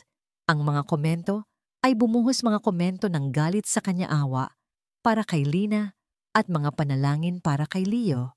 Naging viral ito. Ang kanyang telepono ay walang tigil sa pag-ring mula sa mga news outlet, mga blogger at mga taong gustong tumulong. Ngunit sa kabila ng lahat ng ingay, walang konkretong lead. Walang nakakaalam kung nasaan si Lina. 1 linggo na ang lumipas mula nang simulan niya ang paghahanap. Nag-hire na rin siya ng isang private investigator. Sir Marco, napakahirap maghanap ng isang taong nasa lansangan. Palipat-lipat sila ng lugar, paliwanag ng investigador. Araw-araw, si Marco ay nagpapalipat-lipat sa ospital at sa mga lansangan. Isa na siyang anino ng dati niyang sarili. Payat, may malalalim na bilog sa mata at kinakain ng obsession na mahanap si Lina. Isang gabi habang nakaupo sa tabi ng kama ni Leo sa ospital, nakatanggap siya ng isang tawag. "Hello, si Sir Marco De Leon po ba ito?" tanong na ng isang boses ng babae. "Ako nga. Sino to?" "Ako po si Ana, isang social worker mula sa DSWD. Nakita ko po ang post ninyo. Palagay ko nakita ko po ang babaeng hinahanap ninyo." Tumalon ang puso ni Marco. "Saan, kailan?" "Sa isang community health clinic po dito sa Maynila." Isang babae po na tumutugma sa itsura niya ang nagpatingin. Mga 3 araw na po ang nakalipas. Ano pong sakit niya? Sintomas po ng matinding trangkaso. Ngunit sir, ang description ay hindi eksakto. Ang babae sa klinika ay sobrang payat at mukhang may sakit na mas malala pa sa trangkaso. Saan po siya nagpunta? Hindi po namin alam. Binigyan namin siya ng gamot at payo na magpahinga, pero umalis din po siya. Sabi niya, wala siyang matutuluyan. Nang ibaba ni Marco ang telepono, isang halo ng pag-asa at mas matinding takot ang kanyang naramdaman. Mayroon na siyang lead, ngunit si Lina ay may sakit at nag-iisa. Kinabukasan, nilibot niya ang buong lugar sa paligid ng health clinic. Nagtanong siya sa mga butika, mga karinderya, mga tindahan. Walang nakakakilala sa kanya. Ang pag-asa, si Maasa, ay muling unti-unting nawawala. Nasa ospital siya ng gabi na iyon, pinagmamasdan ang kanyang anak, na konektado na sa ICU para sa nutrisyon nang tumunog ang kanyang telepono. Isang hindi rehistradong numero. "Hello," sagot niya pagod. "Ikaw ba yung naghahanap kay Lina?" tanong ng isang magaspang na boses ng lalaki. Agad na naging alerto si Marco. "Ako nga." "Sino ka?" "Ako, si Romy." Kaibigan niya. Tatay Romy, bulong ni Marco.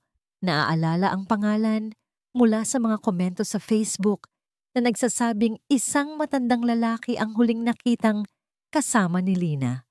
"Alam mo ba kung nasaan siya?" Baka sagot ni Tatay Romy. Pero bago ko sabihin, gusto ko munang malaman.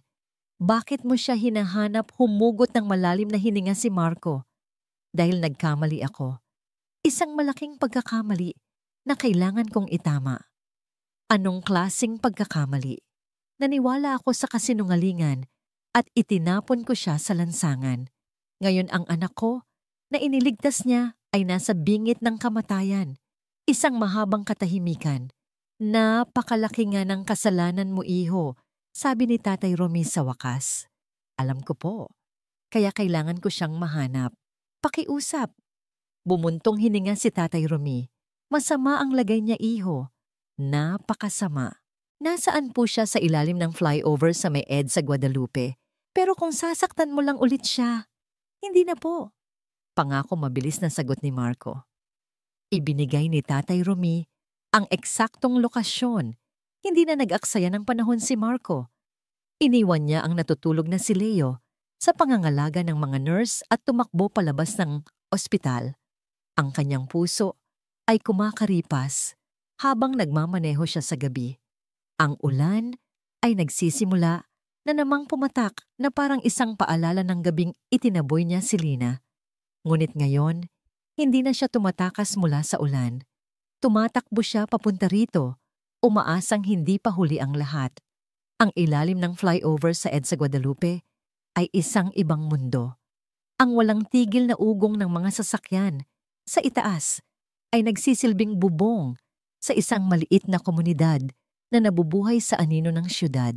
Mga makeshift na tirahan na gawa sa karton at lona, mga lumang kutsyon sa semento, at isang maliit na apoy na nagsisilbing ilaw at init.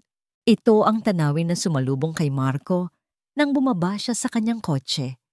Agad siyang nilapitan ng isang matandang lalaki na may maputing buhok at mukhang pinatanda ng panahon. Ikaw si Marco, opo, sagot niya, ang boses ay nanginginig sa kaba at pag-asa. Ako po.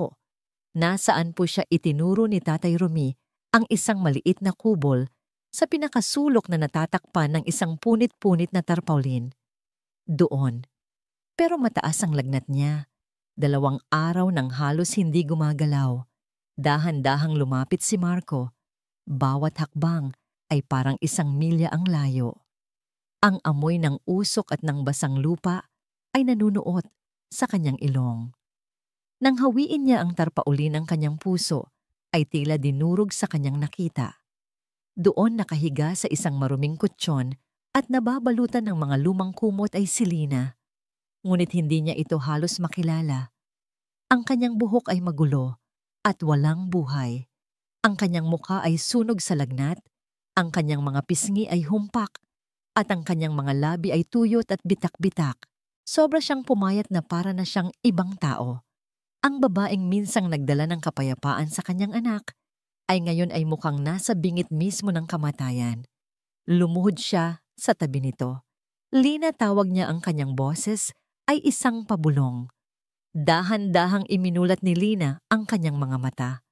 Sa una ang mga ito ay malabo at walang pokus.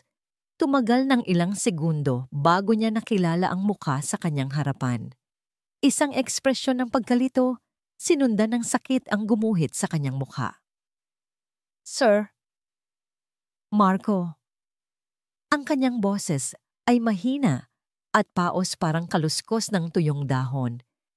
Bakit ka nandito?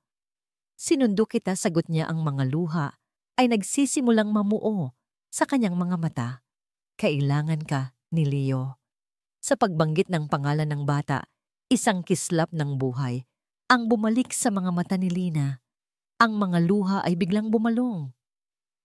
Si Leo, kamusta na siya? Masama ang lagay niya, Lina. Napakasama, umamin si Marco. Nasa ospital siya. 2 linggo na. Sinubukan ni Lina na bumangon, ngunit wala siyang lakas. Isang malakas na pag-ubo ang nagpayanig sa kanyang buong katawan. May sakit ba siya? Oo. Sabi ng mga doktor, depression daw. Hindi siya kumakain, hindi natutulog. Iyak lang siya ng iyak. Bakit, tanong niya, ang kanyang boses ay puno ng pait. Bakit mo sinasabi sa akin? Tulumuhod si Marco. Nang mas malapit ang kanyang mga kamay ay nanginginig dahil nalaman ko na ang lahat. Nagsinungaling si Brenda sa lahat ng bagay. Nagsinungaling, inimbento niya ang lahat dahil sa selos. Nalaman ko ang totoo. Ipinikit ni Lina ang kanyang mga mata. Ang mga luha ay dumadaloy sa kanyang mga sentido. At naniwala ka Sa kanya. Hindi yun isang tanong kundi isang masakit na pahayag. Oo, sagot ni Marco. Ang kanyang boses ay basag sa pagsisisi. Naniwala ako sa kanya at dahil doon, halos mapatay ko ang sarili kong anak. Sinubukang magsalita ni Lina, ngunit muli siyang inubo, mas malakas ngayon. Lumapit si Tatay Romy. Iho, may pulmonya yan. Kailangan na niyang madala sa ospital. Lina, halika na. Sa ospital tayo pagmamakaawa ni Marco. Pareho kayong kailangang gumaling. Umiling si Lina, ang kanyang paggalaw ay mahina. Ayoko. Lina, pakiusap. Ayoko ulit niya, mas matigas ngayon. Hindi ko na kayang pagdaanan ulit yon. Ano ang ibig mong sabihin? Tumingin siya ng diretso sa kanyang mga mata at sa kabila ng kanyang panghihina, nakita ni Marco ang isang bakal na determinasyon doon. Itatapon mo na lang ulit ako sa kalye kapag may nagsabi na namang masama tungkol sa akin kapag hindi na ako kailangan. Ang mga salitang yon ay tumama sa kanya ng mas masakit kaysa sa anumang pisikal na suntok. Hindi na. Hinding-hindi na mangyayari ulit yon. Pangako, sabi niya. Isang mapait na tawa ang kumawala sa mga labi ni Lina na nauwi sa isa pang ubo. Pangako. Narinig ko na, yan dati. Lina, kung hindi ka sasama sa akin, maaari kang mamatay dito, sabi ni Marco. Ang kanyang boses ay puno ng desperasyon. At si Leo? Maaaring mamatay din siya sa ospital. Nakialam si Tatay Romy. Lina, iha, kailangan mong magpagamot. Hindi mo pwedeng pabayaan ang sarili mo ng ganito. Si Lina ay sobrang hina na para lumaban. Tumingin siya kay Marco, ang kanyang mga mata ay nagpapahayag ng isang huling kondisyon. Sige, sasama ako. Pero para lang kay Leo. Tumango si Marco. Naiintindihan ko. Maingat siyang binuhat ni Marco. Nagulat siya sa kung gaano ito kagaan na para bang isa na lamang siyang kalansay na nababalutan ng balat. Habang daladala niya ito, patungo sa kotse, bumulong si Lina. Marco, hindi ako babalik para sa'yo, para lang sa bata. Alam ko, sagot niya. At yun lang ang mahalaga sa ngayon. Habang nasa daan patungo sa ospital, tinawagan ni Marco si Dr. Santos. Doktor, papunta na po ako dyan. Kasama ko na po ang taong maaaring makatulong kay Leo. Pero may sakit din po siya. Dalhin mo siya diretso sa emergency room. Aasikasuhin namin siya. Pagdating sa ospital, isang medical team ang agad sumalubong sa kanila. Agad na sinuri si Lina. Bacterial pneumonia, severe malnutrition dehydration, mabilis na diagnosis ni Dr. Santos. Matapos makita ang mga resulta, kailangan natin siyang i-admit at bigyan ng IV antibiotics at fluids. Doktor, pwede po ba niyang makita si Leo? Tanong ni Marco. Pagkatapos nating makontrol ang infection, matigas na, sabi ng doktor. Hindi natin pwedeng ilagay sa panganib ang bata. Ang muling pagkikita ay kailangang maghintay. 3 araw na nanatili si Lina sa isang silid sa ospital, habang si Marco naman ay nagpapalipat-lipat sa pagitan ng kanyang kwarto at ng kwarto ni Leo sa pediatric ward. Ang mga araw na yon ay isang pagsubok sa pasensya at puno ng tahimik na pagdurusa. Si Lina ay dahan-dahang bumabawi. Ang mga antibiotics ay lumalaban sa impeksyon at ang suwero ay nagbabalik ng lakas sa kanyang katawan. Ngunit ang kanyang mga mata ay nananatiling malungkot at malayo. Kakaunti ang kanyang sinasabi. At tuwing kinakausap siya ni Marco, ang kanyang mga sagot ay maikli at formal. Kailangan mo ba? Nang kahit ano, tanong ni Marco. Wala. Salamat, sagot niya. Mas mabuti ba ang pakiramdam mo medyo? Sa kabilang banda, si Marco ay gumugol ng oras sa tabi ng kuna ni Leo, bumubulong ng mga salita ng pag-asa. Parating na siya, anak. Magpagaling ka na. Parating na si nanay. Sa 3 araw, bumaba na ang lagnat ni Lina. Pinayagan na siya ni Dr. Santos na makita si Leo. Pero 15 minuto lang babala ng doktor. Pareho pa kayong mahina. Itinulak ni Marco si Lina sa isang wheelchair patungo sa silid ni Leo. Nang makita ni Lina Ang bata sa kama ng ospital, payat maputla at konektado sa AV, hindi niya napigilan ang pag-iyak. Diyos ko, anong nangyari sa kanya, hagulgol niya. Si Leo ay tila tulog, ngunit nang marinig niya ang boses ni Lina, dahan-dahan nitong iminulat ang mga mata.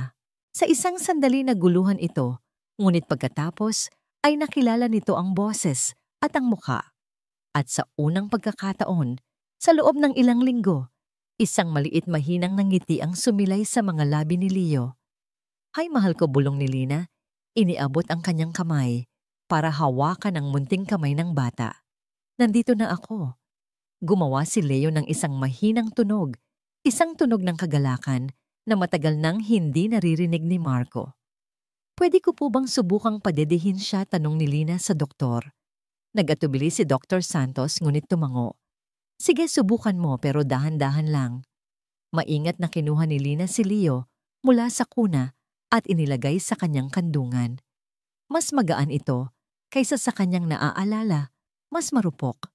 Nang ialok niya ang bote ng gatas, tumingin muna si Leo sa kanyang mukha bago ito tinanggap. Dahan-dahan siyang dumede, humihinto paminsan-minsan para titigan ang mukha ni Lina na para bang tinitiyak na totoo ito at hindi isang panaginip. Pinanood sila ni Marco mula sa may pinto. Ang kanyang puso ay puno ng emosyon. "Hinihintay ka niya," sabi niya. Sobra siyang payat, sagot ni Lina. Ang kanyang boses ay puno ng pag-aalala, hindi pinapansin ang sinabi ni Marco. Habang nagpapatuloy ang eksena, abala si Dr. Santos sa pagsusulat sa kanyang chart. "Kung magpapatuloy sila, nang ganito ilalabas ko na kayong dalawa bukas." Nang umalis ang doktor, lumapit si Marco. "Lina," simula niya. "Alam kong hindi ko ito deserve pero kailangan kong humingi ng tawad." "Marco, huwag ngayon," sabi niya. Ang kanyang atensyon ay nakatuon pa rin kay Leo. "Pero kailangan kong sabihin," giit niya. "Iniligtas mo ang anak ko 2 beses. Ginawa ko yon para kay Leo, hindi para sa'yo. Alam ko. Pero gusto kong malaman mo na natutunan ko na ang leksyon ko." Hindi sumagot si Lina. Nagpatuloy lang siya sa pag-awit ng isang mahinang oyayi para kay Leo, ang parehong oyayi na inawit niya noong gabing iyon sa mansyon. "Lina," muli niyang sabi. "Ano? Babalik ka ba sa bahay kasama namin?" Tumigil si Lina sa pag-awit at tumingin ng diretso sa kanya. Ang kanyang mga mata ay malinaw at matatag. "Oo, pero para lang sa kanya." Tumingin siya ng diretso sa mga mata ni Marco. "At huwag mong asahan na magtitiwala ako sa iyo ulit." Hindi ako aasa, mabilis niyang sagot. "Gusto ko lang ng isang pagkakataon para patunayan na nagbago na ako." "Marco, makinig kang mabuti," sabi ni Lina. Ang kanyang boses ay kalmado, ngunit may bigat ng bakal. "Kung ipapahiya mo ako ulit, kung itatapon mo ako sa kalye, sa pangalawang pagkakataon, ako mismo ang aalis, kasama ang batang ito, at hinding-hindi mo na kami makikita." Napalunok si Marco. "Naiintindihan ko. Aalagaan ko si Leo," patuloy niya. "Pero ang tiwala ko, kailangan mo itong paghirapan. Mula sa simula." "Sige," sagot niya. Muling nagpatuloy sa pag-awit si Lina. Si Leo ay nakatulog ng payapa sa kanyang mga bisig sa unang pagkakataon sa loob ng ilang linggo. Umupo si Marco sa silya sa tabi nila at pinanood sila. Alam niyang napakahaba at napakahirap ng daan sa unahan. Ang muling pagkuha sa tiwala ni Lina ay hindi magiging madali. Ngunit si Leo ay buhay. At sa ngayon iyon ay isang magandang simula. Pagkalipas ng 1 linggo sa ospital, iniuwi ni Marco sina Lina at Leo. Ang mansyon na dati naging saksi sa kanilang paghihiwalay ay ngayon ay ang lugar ng kanilang muling pagsisimula. Ngunit ang hangin ay iba, mas tahimik, mas maingat. Sinalubong sila ni Manang Celia. Sa pintuan ang mukha ay puno ng emosyon. "Hidya, mabutit bumalik ka na," sabi niya. Niyakap si Lina. "Kamusta ka na?" "Mabuti na po, Manang Celia." Dahan-dahan pero gumagaling na po, sagot ni Lina na may maliit na ngiti. Kinuha ni Marco ang mga gamit ni Lina. Dinala niya ito sa dating kwarto nito sa likod bahay malapit sa kusina. Ngunit bago pa niya mailapag, ang bag nagsalita si Lina. Marco, bakit saan ang kwarto mo? Nagulat si Marco. Sa itaas sa master's bedroom. Saan ang kwarto ni Leo sa tabi ng sayo? Bakit gusto ko ng kwarto sa tabi ng kay Leo? Kung wala sa kwarto na lang niya ako matutulog, walang pag-aalinlangan sa kanyang boses. Ito ay hindi isang hiling kundi isang pahayag. Naintindihan ni Marco, hindi ito tungkol sa kaginhawahan. Ito ay tungkol sa pagiging malapit sa bata. May guest room sa tabi ng kwarto ni Leo. Doon ka na, sabi niya. Mas malaki iyon. May sariling banyo. Tumingin sa kanya si Lina. Hindi ako bumalik dito para tratuhin na parang prinsesa. Bumalik ako para kay Leo. Ngunit sumunod pa rin siya nang dalhin ni Marco ang kanyang mga gamit sa bagong silid. Sa mga unang araw ang kanilang buhay ay may isang maingat na ritmo. Si Lina ay nakatuon lamang kay Leo. Ang bata ay mabilis na bumabawi. Kumakain na ito nang maayos nagsisimula nang tumawa ulit at hindi humihiwalay kay Lina. Ang pakikipag-usap ni Lina kay Marco ay limitado sa mga mahahalagang bagay. Good morning, bati niya. Tuwing almusal. Good morning, sagot ni Marco. Kamusta ang gabi niyo? Okay lang. Mahimbing ang tulog ni Leo. Gusto mo ng kape? Kaya ko nang kumuha. Sinubukan ni Marco na maging mas present. Umuuwi siya ng maaga. Mula sa trabaho, isang bagay na hindi niya ginagawa dati. Sinusubukan niyang maglaro kasama si Leo, ngunit ang bata ay mas gusto pa rin kasama si Lina. Isang gabi, habang pinapatulog ni Lina si Leo, nakita niyang nakatayo si Marco sa may pinto nagmamasid. Ano, tanong ni Lina? Wala. Masaya lang akong makita siyang ganyan. Lumapit si Marco. Lina, kailangan nating pag-usapan ang setup. Anong setup? Ang sahod mo. Ang mga benepisyo mo. I want to make things right. Ang kailangan ko lang ay isang lugar para manatili kasama si Leo at pagkain. Iyon lang. Lina, hindi yon tama. You are not just a nanny. You're his mother. Ang mga salitang yon ay lumabas sa bibig ni Marco ng natural. Natigilan si Lina. Tumingin siya kay Marco at sa unang pagkakataon, nakita niya ang isang bakas ng tunay na pagsisisi at pagbabago sa kanyang mga mata. Ilang buwan nang lumipas, ang balita tungkol sa pagbabalik ni Lina at ang totoong kwento sa likod nito ay kumalat sa buong Alabang. Salamat sa viral post ni Marco. Si Tita Ditas at ang kanyang mga kaibigan ay hindi na kailanman muling bumisita. Si Brenda ay nawalan ng trabaho at naging isang babala sa lahat ng ahensya ng yaya. Ngunit ang pinakamalaking pagbabago ay nangyari sa loob ng bahay. Si Marco ay naging isang ama. Tinulungan niya si Lina sa pag-aalaga kay Leo. Siya na ang nagpapaligo dito sa gabi. Nagbabasa siya ng mga kwento bago matulog. Dahan-dahan natutunan ni Leo na mahalin din siya. Isang hapon, habang naglalaro sila, sa hardin nagsalita si Lina. Marco, bakit gusto kong ampunin si Leo? Nabitawan ni Marco ang bola. Ampunin, oo. Gusto kong maging legal na ina niya. Lina, ikaw na ang ina niya. Nakikita yan ng lahat. Pero hindi sa papel, giit niya ang kanyang boses ay matatag. Kung may mangyari sa'yo, kung magbago ulit ang isip mo, pwede mo siyang kunin sa akin anumang oras. Ayokong mangyari iyon. Naintindihan ni Marco ang kanyang takot. Ito ay hindi kawalan ng tiwala, kundi isang pangangailangan para sa seguridad na siya mismo ang sumira. Sige, sabi niya. Aayusin natin yan. Ang proseso ng pag-aampon ay komplikado, ngunit determinado si Marco. Nang tanungin sila ng social worker tungkol sa kanilang relasyon, simple ang sagot ni Lina. Kami po ay magulang ni Leo. Pagkatapos ng ilang buwan, naaprubahan ang adoption. Sa korte, habang hawak nila ang mga papel na nagsasabing si Lina Reyes ay opisyal ng ina ni Leon Leo Reyes de Leon, umiyak si Lina. Ngayon anak na talaga kita, bulong niya kay Leo. Sa papel at sa puso. Tumingin si Marco sa kanila. Ngayon opisyal na kayong pamilya. Tayong tatlo pagtatama ni Lina at sa unang pagkakataon, nginitian niya si Marco ng buong puso. Tayong tatlo ang pamilya. Ang araw na yon ay ang unang kaarawan ni Leo. Sa halip na isang malaking party sa mansyon, ipinagdiwang nila ito sa isang pampublikong parke. Naglatag sila ng isang simpleng banig sa damuhan, may isang maliit na cake at ilang lobo. Si Leo na ngayon ay nakakalakad na ay tumatakbo-takbo sa pagitan nila. Mama sigaw niya tumatakbo papunta kay Lina. Papa sigaw niya yumayakap sa mga binti ni Marco. Umupo si Marco sa tabi ni Lina sa banig. Masaya ka ba dito, Lina, totoo? Tumingin si Lina kay Leo na masayang hinahabol ang isang lobo. Pagkatapos ay tumingin siya kay Marco. Masaya ako sa anak ko, sabi niya. At sayo. Unti-unti natututo akong magtiwala ulit. Inabot niya ang kamay ni Marco. Salamat sa pagtuturo sa akin kung paano maging ina ulit.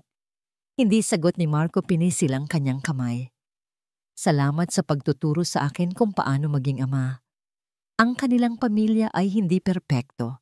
Ito ay isinilang mula sa sakit, pagkakamali, at pagpapatawad. May mga peklat pa rin, may mga takot na bumabalik paminsan-minsan. Ngunit ito ay totoo. Habang pinapanood nila ang kanilang anak na tumatawa sa ilalim ng sikat ng araw, alam nilang pareho na ang kanilang tahanan ay hindi na ang malaking mansyon. Ang kanilang tahanan ay silang tatlo magkakasama.